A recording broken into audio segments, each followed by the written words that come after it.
Hello and good morning all of you. चलिए आज हम पढ़ेंगे हिंदी की बुकों की क्लास 7 की। कौन सी क्लास की? क्लास 7 की हिंदी की बुक पढ़ेंगे। हम चैप्टर 7 कंप्लीट कर चुके हैं और अब हम आ गए हैं चैप्टर 8 में, भोला राम का जीव। ठीक है, आपके चैप्टर 8 का नाम क्या है? भोला राम का जीव। जैसे हमको कोई चीज़ पसंद आ जाती है ना, तो वो चीज़ हमारे लिए एकदम कीमती हो जाती है, बस वैसे ही भोला राम का जीव है, पता नहीं किस में लटका हुआ है। ठीक है, चलिए इसको कहानी पढ़ेंगे तब हमको समझ में आएगा। पाठ का उद्देश्य पढ़ लेते हैं। भ्रष्टाचार पर कटाक्ष, यथार्थ बोध। ठीक है, भ्रष्टाचार जानते हो आप लोग, जो पैसे का लेन देन होता है, घूसखोरी होता है, ये सब क्या है? भ्रष्टाचार है ना। उसके ऊपर जो है कटाक्ष किया गया है, माने उसके ऊपर ताड़ना दी गई है कि ऐसा होता है वैसा होता है करके, और यथार्थ का बोध कराया गया, माने जो वास्तविकता है उसका जो है ज्ञान कराया गया है। ठीक है, कि हम सोचते कुछ और है लेकिन यथार्थ कुछ और है, वास्तविकता कुछ और होती है ना। चलिए अब पाठ में प्रवेश करते हैं। आज सरकारी तंत्र भ्रष्टाचार में आकंठ डूबे हुए हैं। मसला नौकरी, बच्चे का दाखिला, मकान की रजिस्ट्री या अन्य किसी प्रकार का हो, बिना घूस या सुविधा शुल्क के पूरा हो ही नहीं सकता। इस व्यंग्य कथा के माध्यम से लेखक ने एक पेंशन ऑफिस के भ्रष्टाचारी बाबुओं और उच्च अधिकारियों द्वारा पीड़ित एक सेवानिवृत्त सरकारी कर्मचारी की व्यथा प्रस्तुत की है। पेंशन ऑफिस को मंदिर कहकर वहां दान पुण्य और भेंट चढ़ाने की बातें कहना, निर्लज्जता की सीमा लांघना और जीवन मूल्यों को ताक पर रख देना ही है। ठीक है, क्या है? जिन लोग घूस लेते हैं, आजकल हम देखे हैं कि कभी भी नौकरी लगती है तो हम बोलते हैं कि 50,000 लगा, 1 लाख लगा, 2 लाख लगा, है ना। तो ये सब क्या है?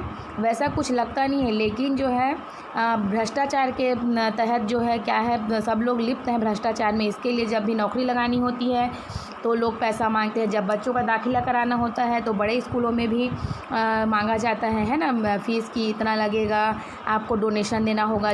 तो ये जो डोनेशन होता है वो भी एक प्रकार से मान के चलिए एक भ्रष्टाचार है, क्योंकि डोनेशन अगर आपको किसी को डोनेट करना है ना, तो आप अपनी इच्छा से करेंगे। किसी को दान में देना है तो, और ये आपको क्या है, ज़बरदस्ती कराया जाता है ना। तो ये जो है बच्चे का दाखिला, मकान की भी रजिस्ट्री करते हैं तो क्या होता है, उसमें भी जो रजिस्ट्री करने वाला होता है वो भी थोड़ा बहुत पैसा लेता है ना। तो ये मान के चलो, ये जितना भी काम है वो किसी भी घूस के बिना क्या होता है, पूरा नहीं होता है।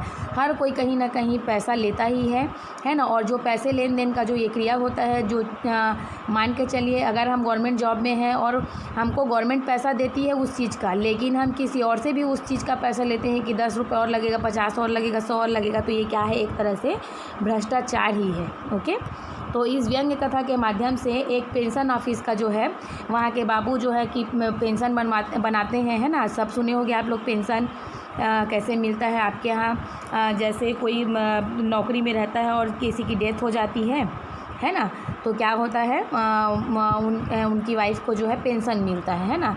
तो क्या है, जब ये पेंशन बनवाने जाते हैं तो पेंशन ऑफिस वाला जो है क्या करता है, वो पैसा मांगता है, तो वो भी एक प्रकार से क्या है, भ्रष्टाचार है बोल रहा है। ठीक है, तो उसी के बारे में बताया है कि एक सेवानिवृत्त सरकारी कर्मचारी की जो है क्या है, व्यथा जो है उन्होंने प्रस्तुत की है, जो सरकारी नौकरी में था और सेवा से निवृत्त हो गया है, सेवा अपना छोड़ चुका है। नौकरी उसकी 60 साल के एज की जो रहती है, 64 साल की, वो ख़त्म हो चुकी है।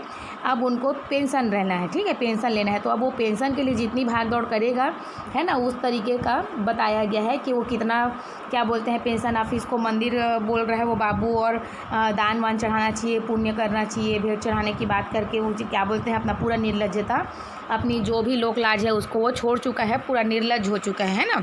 तो इस प्रकार जो है इस पाठ में बताया गया है। चलिए अब पढ़ते हैं पाठ में कि पाठ क्या बोल रहा है। ओके, ऐसा कभी नहीं हुआ था। धर्मराज लाखों वर्षों से असंख्य आदमियों को कर्म और सिफारिश के आधार पर स्वर्ग या नरक में निवास स्थान अलॉट करते आ रहे थे, पर ऐसा तो कभी नहीं हुआ था। सामने बैठे चित्रगुप्त बार बार चश्मा पोंछ, बार बार थूक से पन्ने पलट रजिस्टर देख रहे थे। गलती पकड़ में नहीं आ रही थी। आखिर उन्होंने खींचकर रजिस्टर इतनी ज़ोर से बंद किया कि मक्खी चपेट में आ गई। उसे निकालते हुए बोले, महाराज रिकॉर्ड सब ठीक है। भोला राम के जीव ने 5 दिन पहले देह त्यागी और यमदूत के साथ इस लोक के लिए रवाना भी हुआ था, पर यहाँ अभी तक नहीं पहुँचा। धर्मराज ने पूछा, और दूत कहाँ है? ठीक है, अब ये है कि ये ऊपर माने भगवान लोग बात कर रहे हैं। ठीक है, धर्मराज जो है ना, इंद्र, धर्मराज युधिष्ठिर और इंद्र और जो है नारद मुनि, ये सब मान के चलिए बात कर रहे हैं। तो बोल रहे हैं धर्मराज की लाखों वर्षों में असंख्य आदमी को कर्म के हिसाब से, जो हम लोग बोलते हैं ना, ऐसा कर्म करने से स्वर्ग जाएगा, ऐसा कर्म करने से नर्क जाएगा, तो जो है उनके कर्मों के आधार पर कि जो हम कर्म किए होते हैं, अच्छे करने का बोलते हैं ना, अच्छे करने का फल अच्छा मिलता है, स्वर्ग नसीब होता है, बुरा करोगे तो नर्क में जाओगे। तो बस उसी के आधार पे क्या होता है, ऊपर में जो है भगवान जो है अलॉट करते हैं, एक जगह देते हैं, है ना, आप अच्छा किए तो स्वर्ग जाओगे, गंदा किए तो नर्क जाओगे। लेकिन बोल रहे हैं कि ऐसा तो कभी नहीं हुआ, है ना। फिर सामने बैठे चित्रगुप्त हैं, वो बार बार चश्मा पोंछ रहे हैं, थूक से पन्ने पलट रहे हैं, रजिस्टर को देख रहे हैं और गलती जो है उनको नहीं दिख रही है। क्या चीज़ की गलती ढूंढ रहे हैं वो, कि भोला राम का जो जीव है वो 5 दिन पहले आ गया है, 5 दिन पहले उसने देह त्यागा है, ठीक है। वो यमदूत के साथ इस लोक के लिए रवाना भी हुआ है, लेकिन अभी तक क्या है, वो पहुंचा नहीं है। तो आखिर वो गया तो गया कहाँ, तो इस बारे में वो खोज कर रहे हैं। और जो है रजिस्टर तो सब ठीक है, तो क्या है, रजिस्टर को इतनी ज़ोर से वो बंद करना है गुस्से के मारे कि एक मक्खी जो है चपेट में आ गई है, ठीक है। और बोल रहे हैं कि महाराज रिकॉर्ड तो सब ठीक है, ठीक। धर्मराज पूछ रहे हैं कि जब वो अभी तक पहुंचा नहीं है भोला राम का जीव जो है, तो दूत कहाँ है जो लेने गया था उसको। तो बता रहे हैं कि महाराज वो अभी लापता है, माने वो भी नहीं आया है। इसी समय द्वार खुला और एक यमदूत बहुत बदहवास सा वहाँ आया। उसका कुरूप चेहरा परिश्रम, परेशानी और भय के कारण और भी विकृत हो गया था। उसे देखते ही चित्रगुप्त चिल्ला उठे, अरे तू कहाँ रहा इतने दिन, भोला राम का जीव कहाँ है, ठीक है। तो भोला राम का जीव कहाँ है करके, तो क्या है, उसी टाइम दरवाज़ा खुला, जैसे वो महाराज को बोल के तैयार हुआ कि वो भी लापता है, तो द्वार खुला तो यमदूत जो है बहुत बदहवास सा आया, जो दूत लेने गया था उसको। तो उसका कुरूप चेहरा बहुत परेशान था, बहुत परिश्रम कर रहा था, है ना, और बहुत भय भी था। तो उसका चेहरा क्या हो गया था, और विकृत हो गया था। तो वो पूछ रहे हैं कि भाई तू इतना घबराया आ रहा है, तो और तेरा चेहरा भी बहुत ख़राब दिख रहा है ना। तो उसको देखते ही चित्रगुप्त जो है ज़ोर से चिल्ला रहे हैं कि तू कहाँ रह गया था इतने दिन, और जो लेने गया था भोला राम का जीव वो भी कहाँ है। यमदूत हाथ जोड़कर बोल रहे हैं, दया निधान, मैं कैसे बताऊं कि क्या हो गया। आज तक मैंने धोखा नहीं खाया था, पर इस बार भोला राम का जीव मुझे चकमा दे गया, ठीक है। क्या बोल रहे हैं कि यमदूत बोल रहे हैं हाथ जोड़कर कि कभी मेरे से ऐसा गलती नहीं हुआ था, लेकिन आज क्या बताऊं कि कैसा धोखा हो गया मेरे साथ, और भोला राम का जीव जो है क्या है, उसे चकमा दे गया। 5 दिन पहले जब जीव ने भोला राम की देह त्यागी, तब मैंने उसे पकड़ा और इस लोक की यात्रा जारी की। नगर के बाहर जो ही मैं उसे लेकर एक तीव्र वायु तरंग पर सवार हुआ, त्यों ही वह मेरे चंगुल से छूट कर न जाने कहाँ गायब हो गया। इस 5 दिनों में मैंने सारा ब्रह्मांड छान डाला, पर उसका कहीं पता नहीं चला, ठीक है। क्या बोल रहे हैं, 5 दिन पहले क्या है, भोला राम का जीव छूटा था, है ना, तो उसके प्राण निकला था उसके देह से।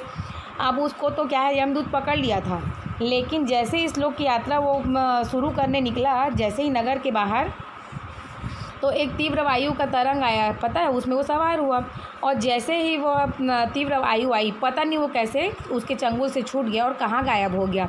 और इस 5 दिन में, जो 5 दिन से उसका जीव छूटा था, तो यमदूत क्या कर रहा था, उसको पूरे ब्रह्मांड को छान रहा था, माने पूरे पृथ्वी को छान रहा था, पूरे संसार को वो छान रहा था, और लेकिन उसको क्या है, उसका पता चल भी नहीं किया कि वो कहाँ गया। धर्मराज जो है क्रोध से बोले, मूर्ख, जीवों को लाता लाता बूढ़ा हो गया, फिर भी एक मामूली बूढ़े आदमी के जीव ने तुझे चकमा दे दिया।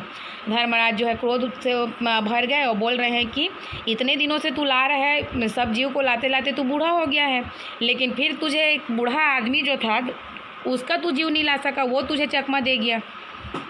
फिर दूत सिर झुकाकर बोल रहा है, महाराज मेरी सावधानी में बिल्कुल कसर नहीं थी, मेरे इन अभ्यस्त हाथों से अच्छे अच्छे वकील भी नहीं छूट सके, पर इस बार तो कोई जादू ही हो गया। तो क्या है, यमदूत क्या बोल रहा है, सिर झुकाकर बोल रहा है, महाराज मैं सावधानी से ही कर रहा था काम को, बिल्कुल मेरी सावधानी में कोई गड़बड़ी नहीं थी, है ना। मैं इसे अभ्यस्त हाथों से, मेरे क्या बोलते हैं, काम की जो आदत है उसमें तो बड़े बड़े वकील भी नहीं छूट सके हैं, लेकिन पता नहीं क्या हुआ कि इस बार कोई ऐसा जादू ही हो गया कि वो मेरे हाथ से छूट गया। तो चित्रगुप्त ने कहा, महाराज आजकल पृथ्वी पर इस प्रकार का व्यापार बहुत चला है, लोग दोस्तों को फल भेजते हैं और उन्हें रास्ते में ही रेलवे वाले उड़ा लेते हैं, हौजरी के पार्सल में मोजे रेलवे अफसर पहनते हैं, मालगाड़ी के डिब्बे रास्ते में कट जाते हैं। एक बात और हो रही है, राजनीतिक दलों के नेता विरोधी नेता को उड़ाकर कहीं बंद कर देते हैं। कहीं भोलाराम के जीव को भी किसी विरोधी ने मरने के बाद भी खराब करने के लिए तो नहीं उड़ा दिया। तो चित्रगुप्त जो है फिर बोल रहे हैं महाराज को, धर्मराज को, कि आजकल जो है पृथ्वी पर व्यापार चल रहा है ऐसे तरीके का कि लोग भाग जाते हैं। तो कैसा चल रहा है कि जैसे लोग दोस्त हैं जो वो फल भेजते हैं तो क्या करते हैं, रास्ते में ही उसको रेलवे वाले लोग उड़ा देते हैं, है ना। कभी कभी होता है ना कुरियर, तो उसी को बोल रहा है कि जैसे फल भेजते हैं तो जो लाने वाला रहता है वो बीच में फल को खा के उड़ा लेता है। हौजरी के पार्सलों में मोजे रहते हैं, उसको रेलवे वाले अफसर पहन लेते हैं। मालगाड़ी का डिब्बा जब तब पता चलता है कि कभी रास्ते में ही छोड़ देते हैं, 2 डिब्बा ले जाते हैं, 4 डिब्बा छोड़ देते हैं।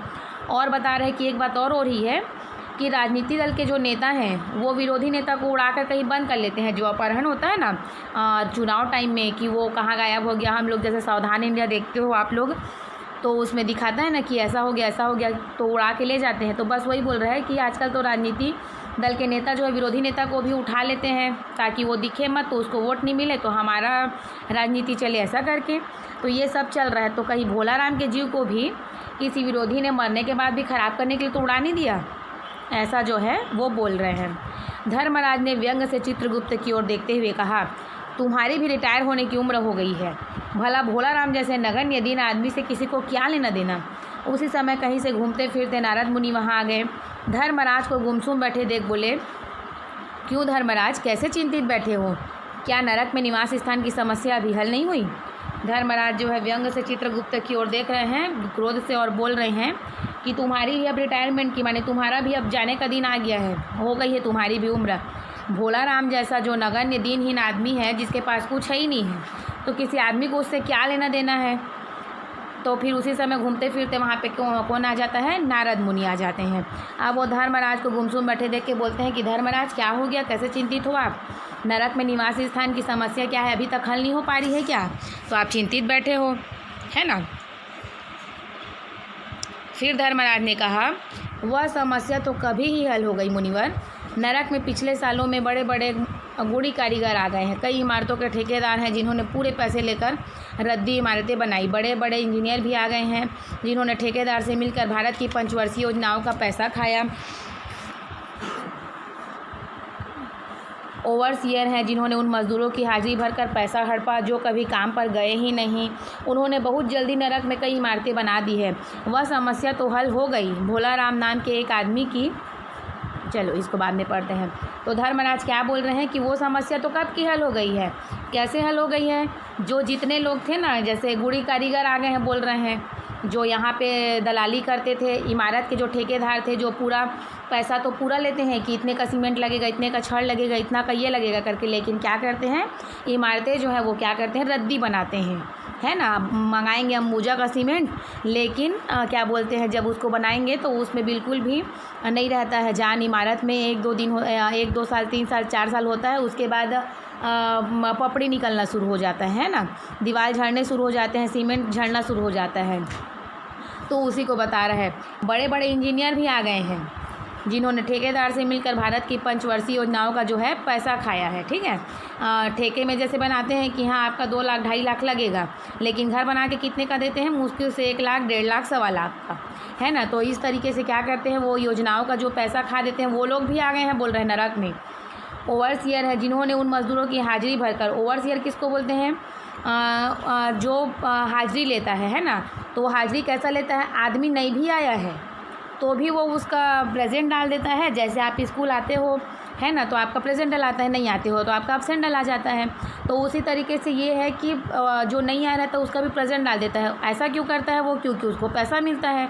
आदमी काम नहीं किया है लेकिन वो उसका प्रेजेंट डालेगा और उसके जो हिस्से का पैसा है, जो भी उसकी मजदूरी है, उस मजदूरी को क्या कर लेगा, वो हड़प लेगा, उसको वो खा लेगा, है ना। तो वो क्या है, सब वो लोग आ गए हैं क्योंकि लोग सब गंदा काम करते थे, गलत काम करते थे। तो ये सब कहाँ गए हैं, नरक में गए हैं। तो नरक में क्या हो गया, बहुत जल्दी कई इमारतें बना दी हैं इन लोगों ने, क्योंकि सब आ गए हैं, ठेकेदार भी है, इंजीनियर भी है और मिस्त्री सब हैं। ये लोग जितने लोग गड़बड़ किए थे तो ये लोग क्या किए हैं, नरक में भी बढ़िया से इमारत बना दी हैं, ठीक है। तो ये समस्या तो क्या है, हल हो गई है। है ना। नारद मुनि को जो है वो बता रहे हैं धर्मराज की समस्या तो हल हो गई है, लेकिन भोला नाम का एक आदमी का, आगे पढ़ते हैं पेज नेक्स्ट, 5 दिन पहले मृत्यु हुई। उसके जीव को यह दूत यहाँ ला रहा था कि जीव इसे रास्ते में चकमा देकर भाग गया। इसने सारा ब्रह्मांड छान डाला पर कहीं नहीं मिला। अगर ऐसा होने लगा तो पाप पुण्य का भेद ही मिट जाएगा। अब वो धर्मराज क्यों परेशान है बोल रहे हैं, क्योंकि भोला राम का जीव जो 5 दिन पहले छूटा था वो क्या हो गया है, मिल नहीं रहा है। वो कहीं ये दूत ला रहा था और वो चकमा देके भाग गया है। अब अगर ऐसे इसने ब्रह्मांड छाना, अब उसको कहीं नहीं मिला, लेकिन अगर ऐसा कभी होने लगेगा तो ये पाप पुण्य का तो भेद ही मिट जाएगा। कहाँ से, जब पाप करेंगे तो कहाँ का नरक जाएंगे, पुण्य करेंगे तो कहाँ से जाएंगे, स्वर्ग में। तो वो जो है ऐसा अपना आशंका जता रहे हैं। ठीक है, चलिए इसका जो नेक्स्ट है हम आपको नेक्स्ट वीडियो में बताएंगे। अभी के लिए बस इतना ही। Thank you.